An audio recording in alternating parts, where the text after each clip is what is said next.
Hello, welcome to the spring 21 semester of LITED 1044. I'm just really excited to be teaching this class this semester, and especially excited that we have so many freshmen. I think that this class is really going to be an eye-opener for you and to kind of expose you to some different ways of approaching things that could really help you in your career moving forward. And so the first thing I want to emphasize is that I call this course a design-driven approach to teaching literature, children's literature in particular.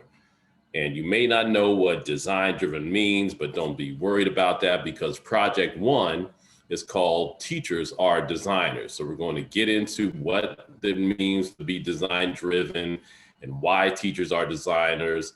And I think there's some important elements of that. And the first important element of that is that in contrast to the way that you kind of been socialized in school and the way you've been successful in school is about kind of adapting to what your teachers expect. And that's giving you good results. But as a teacher, and when you're design driven, you're really focused on, okay, what kind of outcome do I want for my students? And so it's really your ability to generate your own vision for what you want your classroom to be and to try to put the resources that you have together to accomplish that vision. And as you'll see, that's what designers basically do. They have visions for what they want to accomplish. They're thinking about an outcome with the benefit of other people in mind, and then they execute their resources in order to get that outcome. So that's what we're really going to be focusing on as it relates to our approach to teaching children, teaching literature. And the way that I look at things, granted, you have to know about literature and you'll get exposure and information about literature, but you're really teaching kids. And kids aren't going to listen to you unless they feel that they're connected to you, and you have to kind of weave your knowledge of literature together with the knowledge of the kids that you're teaching and to put together an experience based on those things. And so that's where the design approach is going to really help you think about things in ways where, again, you're really looking at what you're faced with as a teacher. What are the circumstances? What are the factors that the kids walking into your classroom are bringing you and confronting you with? And so you take that together with your curricular knowledge, your instructional knowledge, and then you put together an experience that you feel is going to be successful. And regardless of how successful it is, you're going to have to reflect on it, think about what worked, what didn't work, and then move forward with, and then with your learning, move forward to the next thing and try to design something more successful next time. So that this design-driven approach is hopefully going to lay a foundation for you to learn how to really take your knowledge and then meet the needs of the particular situation that you find yourself with in the classroom. So in this welcome, I'm just going to just emphasize some themes that will help you to be successful taking a course from me in particular. And a lot of what I do may be counterintuitive to other approaches that you've experienced in high school and especially here at the university.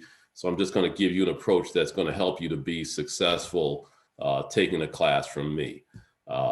One thing that I want to emphasize is do not worry about your grade.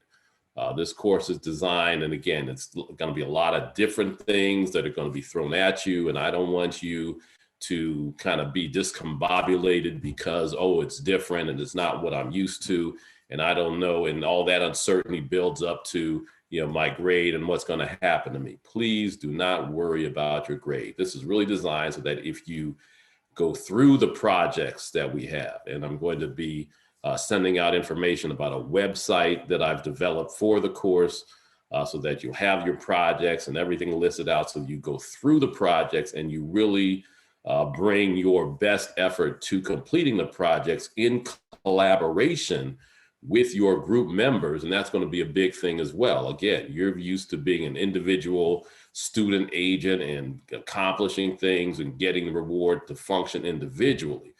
But again, as designers, as people who need kind of the best resources, one of the best resources is other educators. And so this will give you a firsthand experience working with your fellow future educators to think about issues collectively to come up with the best answer. And I firmly believe that the 5 or 6 of you in your group working together, taking your talents and your knowledge, and you are talented, intelligent students and future teachers. And so I think your collective intelligence and talent working together on a problem will give you more insight and more valuable experience and perspective than me just telling you things. So I firmly believe that. And so I think that if you go through, this is designed so that if you go through the experience of doing these projects, you're going to come out with a level of knowledge and insight that is going to leave you with a grade that I can guarantee you will be satisfied with. Now, if you just blow something off, that's different. But if you put in a good effort, and so far what I've kind of encountered through, the messages that I've got from you, you have the right attitude, you have the right approach. Just put that energy and focus into the assignments that are laid out for you in this course. And so don't worry about your grades. Don't, stress about your grades. Another thing is the very important principle related to that is that life, this is a very important principle that I've lived by that is, that has really helped me. And I apply that, to this course, is that life is harder than school. So as we've definitely seen through the whole COVID-19 experience and all the things that have happened to us, that are outside of our control, we cannot expect, as at least me personally, I cannot expect you as a professor, as a college professor, to just overcome everything and just be in lockstep with every sequence and time frame and everything that conforms to this class. I don't think that's realistic. Things happen, life happens. Sadly, tragedies happen, other kinds of things happen that are going to throw you off. They're going to throw off your timing. My priority is to get your best work. That's what I want to see. I don't want something thrown together to meet a deadline that I put on, on a paper. I don't want that. I want your best work. So if something happens in your life that means that, okay, I'm not going to be able to get my best, the best work from you on the due date that I have laid out there in a syllabus. But at the same, so I want you to let me know so that we can make accommodations. Because again, my priority is your best work. So do not feel that, okay, and stress out, if I don't get this in on time, there's going to be a problem. My grade's going to drop, Professor Meacham's going to not think I'm a serious student, all these other kinds of things. You don't have to worry about that. Just communicate with me. That's why Podio is so important, because it gives you an added way to communicate with me very directly, more directly than email. As a matter of fact, Podio, as I think I mentioned before, has an app. You download it on your phone, and I have my phone with me like everybody else, I have my phone with me all the time, and I can hear a Podio alert, which is distinct from the other alerts. So I know when one of my students is contacting me, and I can respond, fairly immediately. And so that's an advantage. So don't hesitate to contact me, reach out, and let me know what's going on so that we can make accommodations, because I'm invested in your success. I'm not trying to, I don't have this standard up here, which is, everybody has to meet. And if you don't meet it, you're going to fail. You're going to have something bad happen to you. I want you to be successful. Like I said, I want your best work. I'm going to try to make it so that you can give me your best work. And I'm fully confident with the talent you bring to the University of Northern Iowa teacher education program, you would have been accepted unless you were, at some level, an exceptional student. And so I'm trusting that when you give your best work, it's going to meet satisfaction. And so that's very important. Another thing that's related to that is one of the most important qualities, I think, for you to develop is authenticity. A lot of times, we feel pressure to make a certain appearance, things like we got it all together, like we're on top of our game all the time. And life is too complicated to think that any individual is always on top of their game all the time. That's fake. I don't need fake. I just need things happen. Just be real, and just learn. Just not only again in this class, but just in life, be real. We're going to talk about very complicated issues related to race and diversity and things of that nature, and you're going to find out that a lot of times people are very hesitant about talking about those things. They're afraid, to look bad. They're afraid to make a mistake. As we'll get in, later in Project One of the most important, qualities to cultivate along the line of authenticity is to recognize that you're going to make mistakes, and mistakes are how we learn. And so one of the problems I feel we have in education is we're so busy trying to avoid making mistakes that we don't allow ourselves to have our primary instrument for learning, which is mistakes and reflecting on those mistakes. So be authentic. Do not be afraid to, if you're having a bad day, to let me know, or what's going on, to just be authentic, just be real. There's a complicated issue that, is frustrating for you. Let me know so that we can, again, just, handle it, accommodate, do things to make sure that, you're successful, not try to put up a front and be brave and the stiff upper lip. Granted, sometimes you have to push through, and, that's a part of life as well. And, my friend, one of my friends, my best friend, we talk about sometimes we're leaking oil. We're barely getting to the finish line. Well, sometimes, that's the best you can do is barely get there, but at least you get there. And then you can go on to the next thing, and that's going to take you to the next level. So be authentic.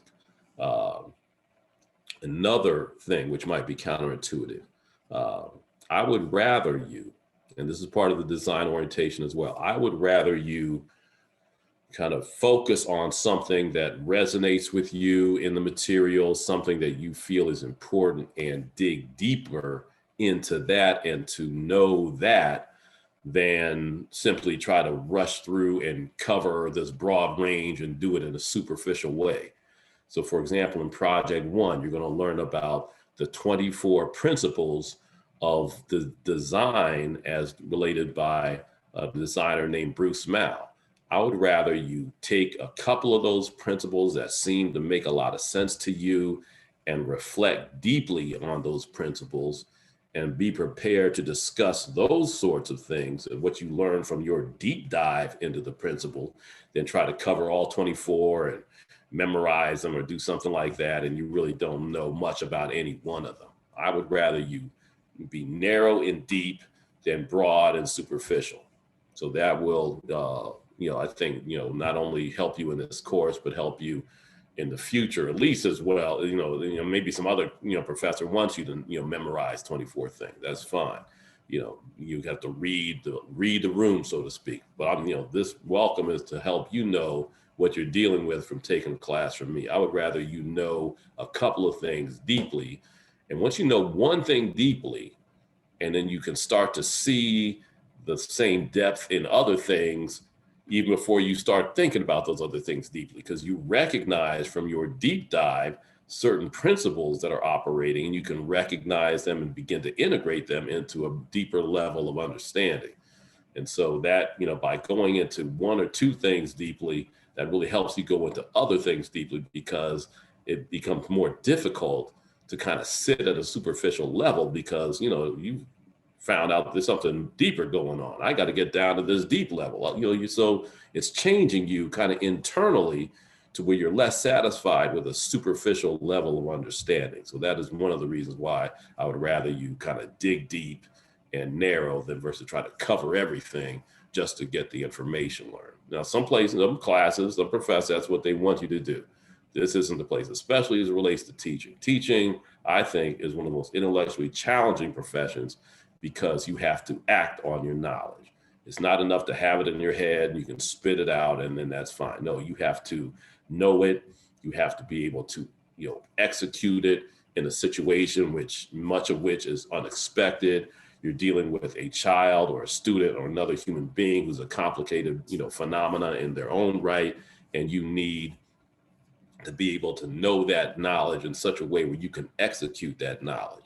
And so that is something that requires a deeper level of understanding, and superficiality and just recall and things of that. And that's not going to work with teaching. Teaching is too complicated, and you need to understand things at a deeper level. Also, collaboration. Collaboration, as I alluded to earlier, is very important in this course. Working with your group members, generating ideas together, sharing your opinions. Again, collectively, you have far more intelligence than just learning things from me. And that relates to another element that I think is very important, and you'll find is very important. The best way to guarantee a good result from this class from me is to teach me something. Teach me something I don't know. Now, and I think the best way to do that is to draw from your own knowledge, and collectively as a group from your own knowledge, and give me your authentic perspective on things.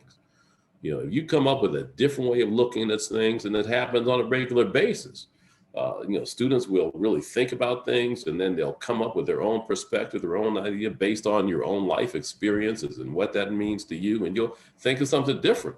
We're going to hear in Project One, Bruce Mal, one of the most famous designers in the world, had built a whole movement in design based on the idea of kind of human beings, the well-being of humanity being a project for people to engage in order to take things to another level. He was proud that, okay, this is a big idea. We're going to design something for the well-being of all humanity.